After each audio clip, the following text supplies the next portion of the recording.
फातिमा की रानी माँ, प्रभु यीशु की माँ, आसरा तू ही है माँ।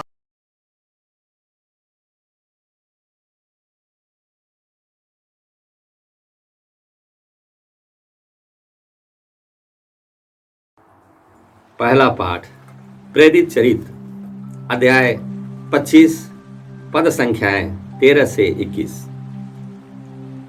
राजा अग्रिप्पा और बेरनीस कैसरिया पहुंचे और फेलिक्स का अभिवादन करने आए। वे वहां कई दिन रहे और इस बीच फेस्तुस ने पौलुस का मामला राजा के सामने प्रस्तुत करते हुए कहा, फेलिक्स यहां एक व्यक्ति को बंदीगृह में छोड़ गया है। जब मैं यरूशलेम में था तो महायाजकों तथा नेताओं ने उस पर अभियोग लगाया और निवेदन किया कि उसे दंडाज्ञा दी जाए। मैंने उत्तर दिया, जब तक अभियुक्त को अभियोगियों के आमने सामने न खड़ा किया जाए और उसे अभियोग के विषय में सफाई देने का अवसर न मिले, तब तक किसी को प्रसन्न करने के लिए अभियुक्त को उसके हवाले कर देना, यह रोमियों की प्रथा नहीं है। इसीलिए वे यहां आए और मैंने दूसरे ही दिन अदालत में बैठकर उस व्यक्ति को बुला भेजा। किंतु जिन अपराधों का मुझे अनुमान था, उनके विषय में उन्होंने उस पर कोई अभियोग नहीं लगाया। उन्हें केवल अपने धर्म से संबंधित कुछ बातों में उससे मतभेद था और यीशु नामक एक व्यक्ति के विषय में जो मर चुका है। किंतु पौलुस जिनके जीवित होने का दावा करता है। मैं यह वाद विवाद सुनकर असमंजस में पड़ गया। इसीलिए मैंने पौलुस से पूछा कि क्या तुम यरूशलेम जाने के लिए तैयार हो, जिससे वहां इन बातों के विषय में तुम्हारा न्याय किया जाए। किंतु पौलुस ने आवेदन किया कि सम्राट का फैसला हो जाने तक उसे बंदी गृह में रहने दिया जाए। इसलिए मैंने आदेश दिया कि जब तक मैं उसे कैसर के पास न भेजूं, तब तक वह बंदी गृह में रहे। प्रभु की वाणी। ईश्वर को धन्यवाद। भजन अनुवाक्य। प्रभु ने स्वर्ग में अपना सिंहासन स्थापित किया है। प्रभु ने स्वर्ग में अपना सिंहासन स्थापित किया है। मेरी आत्मा प्रभु को धन्य कहे, मेरा सर्वस्व उसके पवित्र नाम की स्तुति करे। मेरी आत्मा प्रभु को धन्य कहे और उसके वरदानों को कभी नहीं भुलाए। अनुवाक्य। प्रभु ने स्वर्ग में अपना सिंहासन स्थापित किया है। प्रभु ने स्वर्ग में अपना सिंहासन स्थापित किया है। आकाश पृथ्वी के ऊपर जितना ऊंचा है, उतना महान है। अपने भक्तों के प्रति प्रभु का प्रेम पूर्व पश्चिम से जितनी दूर है, प्रभु हमारे पापों को हमसे उतना दूर कर देता है। अनुवाक्य, प्रभु ने स्वर्ग में अपना सिंहासन स्थापित किया है। प्रभु ने स्वर्ग में अपना सिंहासन स्थापित किया है। प्रभु ने स्वर्ग में अपना सिंहासन स्थापित किया है। वह समस्त विश्व का शासन करता है। प्रभु के शक्तिशाली स्वर्गदूत उसकी वाणी सुनते ही उसकी आज्ञाओं का पालन करते हैं। वे सब के सब प्रभु को धन्य कहें। अनुवाक्य, प्रभु ने स्वर्ग में अपना सिंहासन स्थापित किया है। प्रभु ने स्वर्ग में अपना सिंहासन स्थापित किया है। जय घोष, हालेलुया, हालेलुया। पवित्र आत्मा तुम्हें सब कुछ समझा देगा। मैंने तुम्हें जो कुछ बताया वह उसका स्मरण कराएगा। हालेलुया। प्रभु आप लोगों के साथ हो और आपकी आत्मा के साथ। संत यूहन्ना के अनुसार पवित्र सुसमाचार। हे प्रभु तेरी महिमा हो। अध्याय 21 पद संख्याएं 15 से 19 तक। यीशु अपने शिष्यों के सामने प्रकट हुए। जलपान के बाद उन्होंने सीमोन पेतरुस से कहा, सीमोन यूहन्ना के पुत्र, क्या तुम इनकी अपेक्षा मुझे अधिक प्यार करते हो? उन्होंने उन्हें उत्तर दिया, जी हाँ प्रभु, आप जानते हैं कि मैं आपको प्यार करता हूँ। उन्होंने पेतरुस से कहा, मेरे मेमनों को चराओ। यीशु ने दूसरी बार उससे कहा, सीमोन यूहन्ना के पुत्र, क्या तुम मुझे प्यार करते हो? उसने उत्तर दिया, जी हाँ प्रभु, आप जानते हैं कि मैं आपको प्यार करता हूँ। उन्होंने पेतरुस से कहा, मेरी भेड़ों को चराओ। यीशु ने तीसरी बार उससे कहा, सीमोन यूहन्ना के पुत्र, क्या तुम मुझे प्यार करते हो? पेतरुस को इससे दुख हुआ कि उन्होंने तीसरी बार उससे यह पूछा, क्या तुम मुझे प्यार करते हो? और उसने यीशु से कहा, प्रभु, आपको तो सब कुछ मालूम है। आप जानते हैं कि मैं आपको प्यार करता हूँ। यीशु ने उससे कहा, मेरी भेड़ों को चराओ। मैं तुमसे कह देता हूँ, जवानी में तुम स्वयं अपनी कमर कसकर जहाँ चाहते थे वहाँ घूमते फिरते थे, लेकिन बुढ़ापे में तुम अपने हाथ फैला दोगे और दूसरा व्यक्ति तुम्हारी कमर कसकर तुम्हें वहाँ ले जाएगा जहाँ तुम जाना नहीं चाहते।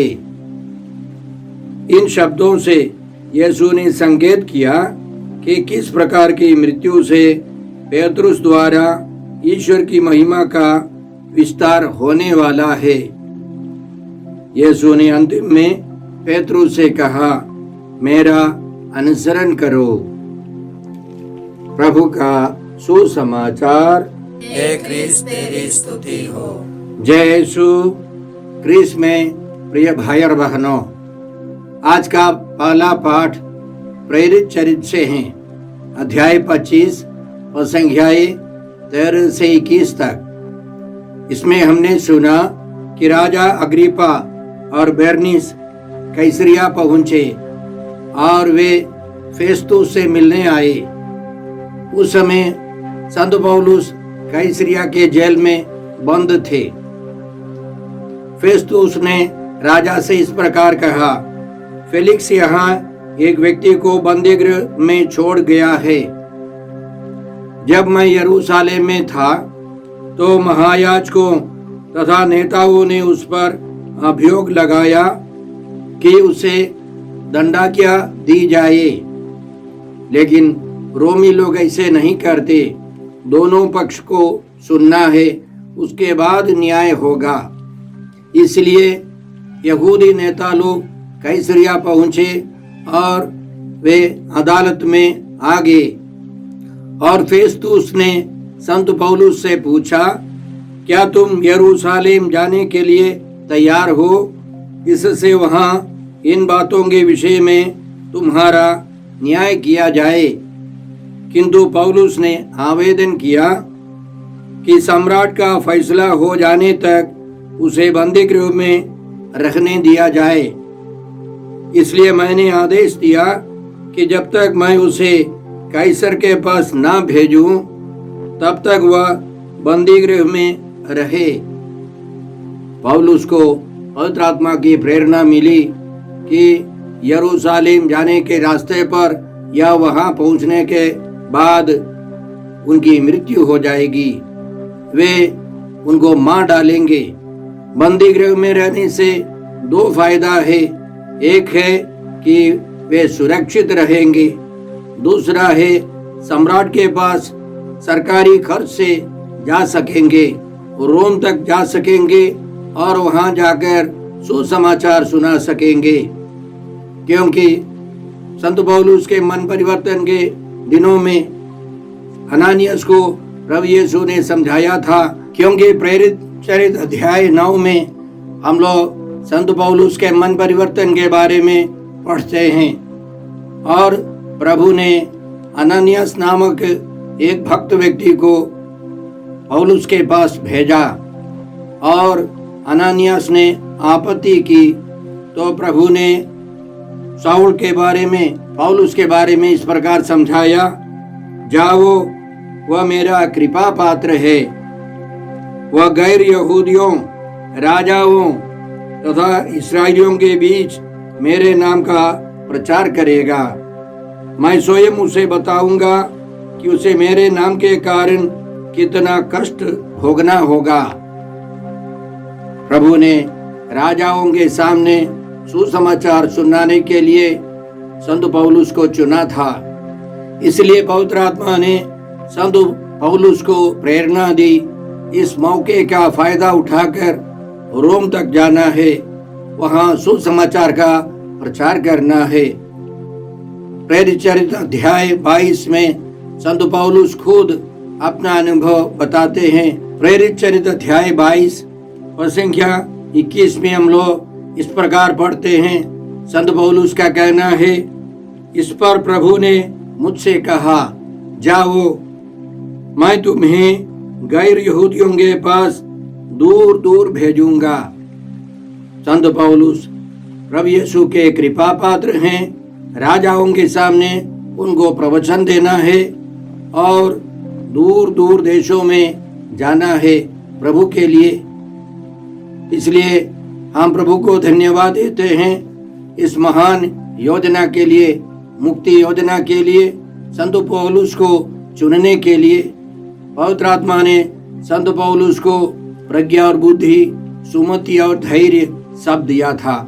इसलिए आज के भजन संख्या 103 में इस प्रकार पढ़ते हैं, आकाश पृथ्वी के ऊपर जितना ऊंचा है उतना महान है अपने भक्तों के प्रति प्रभु का प्रेम।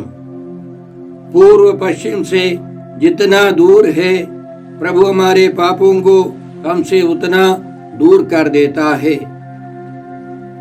कितना महान है प्रभु का प्रेम। हम प्रभु को धन्यवाद देते हैं। प्रभु ने हम सबों को भी बुलाया है, हमको भी सुसमाचार बनना है, सुसमाचार सुनाना है।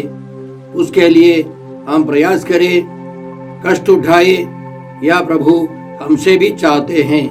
आइए हम ये कृपा मांगते हैं। आज के सुसमाचार में हमने सुना कि प्रभु यीशु ने पेतरुस को परम अधिकार दिया और किस प्रकार पेतरुस की मृत्यु द्वारा ईश्वर की महिमा का विस्तार होगा। सीमोन पेतरुस अपने 6 साथियों के साथ थे और वे भूखे प्यासे थे। इसलिए सीमोन पेतरुस ने सबों के सामने घोषणा की, मैं मछली मारने जा रहा हूँ। और वे सब उनके पीछे पीछे चले। रात भर उन्होंने मेहनत की, लेकिन एक मछली तक नहीं मिली।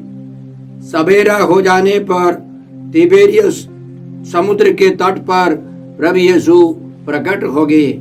शिष्यों ने उनको नहीं पहचाना और यीशु ने उनसे पूछा, बच्चों, खाने के लिए कुछ मिला? कितने प्यार से, प्रेम से यीशु पुकारते हैं, बच्चों। प्रभु यीशु को मालूम था कि वे खाने के लिए, मछली मारने के लिए गए थे, बेचने के लिए नहीं, पैसा कमाने के लिए नहीं। और प्रभु यीशु ने कहा, आओ, आकर जलपान करो, क्योंकि प्रभु यीशु ने उस तट पर आग जलाकर मछली और रोटी तैयार करके रखी थी। प्रभु यीशु ने उनसे यह भी कहा, तुमने अभी अभी जो मछलियां पकड़ी है उनमें से कुछ ले आओ। उस जाल में 153 मछलियां थी और पेतरुस और उनके साथियों ने मछलियां सब किनारे तक पहुंचाई और उनका भी अपना योगदान है। जलपान के बाद प्रभु यीशु ने सिर्फ सीमोन पेतरुस से पूछा, सीमोन योहन के पुत्र, क्या इनकी अपेक्षा तुम मुझे अधिक प्यार करते हो? तो पेतरुस ने सबों के सामने घोषणा की, जी हाँ प्रभु, आप जानते हैं कि मैं आपको प्यार करता हूँ। तो प्रभु ने सबसे पहले यह आदेश दिया, मेरे मेमनों को चराओ। मेमना क्या है? भेड़ का बच्चा है मेमना। 1 साल के बाद उसे भेड़ कहलाया जाएगा। तो प्रभु यीशु के कहने का मतलब संत पेतरुस को, कलीसिया के सबसे बड़े अधिकारी को सबसे पहले बच्चों पर ध्यान देना है, बच्चों को सिखाना है, उनको मार्गदर्शन करना है। फिर यीशु ने पूछा वही सवाल, वही जवाब। प्रभु यीशु कहते हैं, मेरी भेड़ों को चराओ। यह मैं समझता हूँ कलीसिया में स्त्रियां हैं। अधिकांश समाज में बच्चों के बाद सबसे कमजोर व्यक्ति है महिलाएं। समाज ने ऐसे बनाया है। प्रभु यीशु चाहते हैं महिलाओं पर ध्यान देना है, उनका विकास होना है। और तीसरी बार प्रभु यीशु ने यही सवाल उठाया। फिर प्रभु ने कहा, मेरी भेड़ों को चराओ, उनको संभालो। मैं समझता हूँ ये पुरुष है। संत पेतरुस से लेकर कलीसिया के सबसे अधिकारी को पहले बच्चों पर, फिर महिलाओं पर और फिर पुरुषों पर ध्यान देना है। उन सबों का विकास होना है, सर्वांगीण विकास होना है। हम यह मानते हैं कि संत पापा प्रभु यीशु के उत्तराधिकारी हैं और संत पापा से लेकर जितने सारे उनके अधीन है, वे सब प्रभु की इच्छा खोजकर, अधिकारियों की आज्ञाओं का मानकर हम लोग आगे चलते हैं। इस प्रावधान के लिए हम प्रभु को धन्यवाद देते हैं। हम याद रखें, कलीसिया में कम से कम 140 करोड़ लोग संसार भर के कोने कोने में तक रहते हैं। यह एक साम्राज्य है जहाँ सीमा नहीं है, जहाँ सेना नहीं है, क्योंकि इस अधिकार के अधीन में हम लोग रहते हैं। संत पेतरुस के पहले पत्र अध्याय 5 संज्ञा 6 में हम लोग इस प्रकार पढ़ते हैं।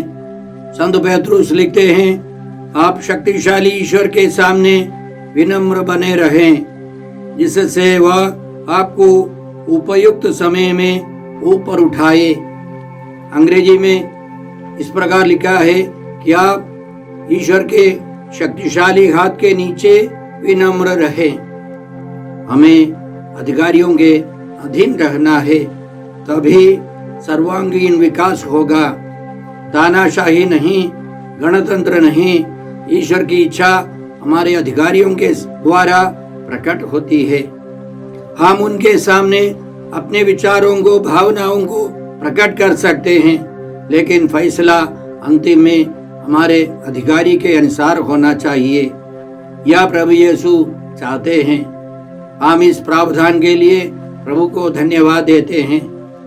आज के सुसमाचार का दूसरा विषय है कि किस प्रकार संत पेतरुस की मृत्यु होगी।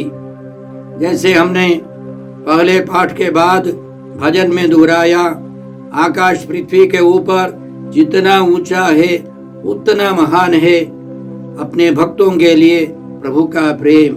संत मार्कुस के सुसमाचार अध्याय 12 प्रसंज्ञाई 29 से इस प्रकार हम लोग पढ़ते हैं।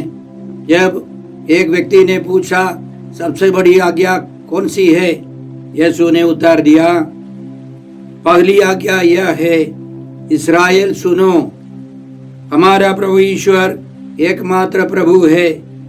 अपने प्रभु ईश्वर को अपनी सारे हृदय, अपनी सारी आत्मा, अपनी सारी बुद्धि और सारी शक्ति से प्यार करो।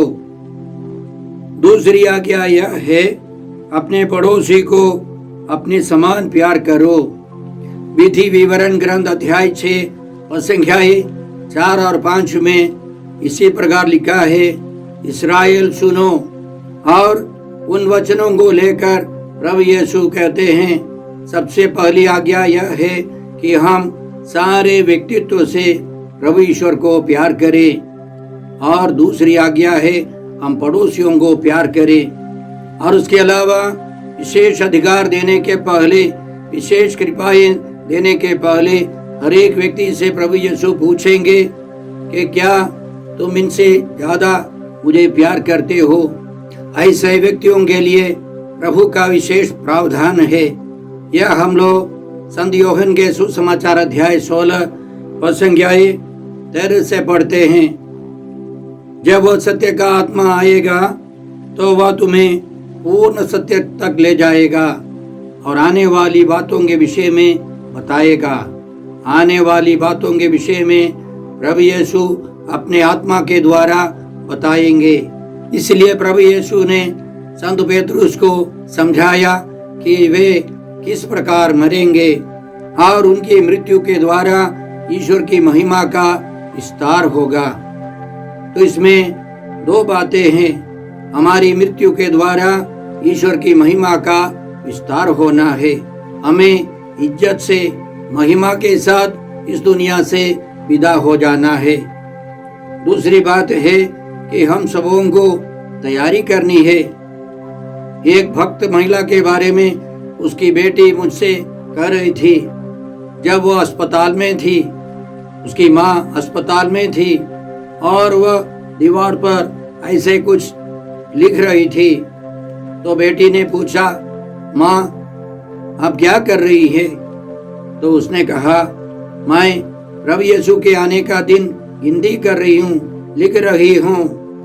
उसको मालूम था इस दुनिया से जाना था और उसको मालूम था किस प्रकार जाना है, कौन सा टाइम जाना है।